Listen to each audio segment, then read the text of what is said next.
আপনি ক্ষুধার্ত, আস্তা দিন খাইছেন না, এখন আপনি তাকবীরাতুল ইহরামের পরে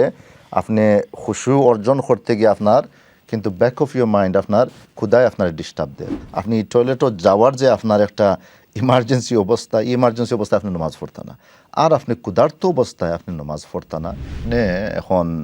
ক্ষুধার্ত, খিদা লাগছে, প্রচুর খিদা লাগছে, আপনি খাস করিয়া বাসাতে আইসন, আর বাসাত প্রবেশ করার পরে এখন মাগরিব আজান হয়ে গেছে। সাধারণত আপনি অজু করিয়া ফ্রেশ হইয়া নামাজের লাগি তো আপনি প্রস্তুতি গ্রহণ করা,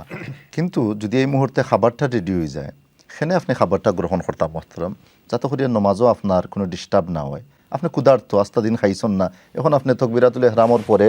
আপনি খুশু অর্জন করতে গিয়ে আপনার কিন্তু ব্যাক অফ ইউর মাইন্ড আপনার ক্ষুধায় আপনার ডিস্টার্ব দেয়। লিহাদা আল্লাহ রাসূল সাল্লাল্লাহু আলাইহি ওয়াসাল্লামে কইরা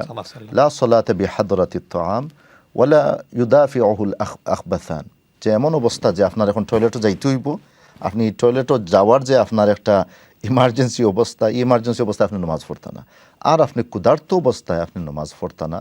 এর অর্থ নয় যে কেউ যদি এই অবস্থায় নামাজ পড়িলেন নামাজ ওইতো নয়, কিন্তু just for your piece of mind, আপনার মেন্টাল হেলথের লাগি আপনি যদি এই অবস্থায় নামাজ পড়েন, মনের মাঝে সালাম পিরানোর পরে আপনি ফিল করবা যে না, আজকে তো আমি খুশুর সাথে মনোযোগ সহকারে আজকে নামাজটা আদায় করতাম পারলাম না, লিহাজা কথা তান ঠিক আছে, এবং এটা হাদিস দ্বারা, বিশুদ্ধ হাদিস দ্বারা প্রমাণিত।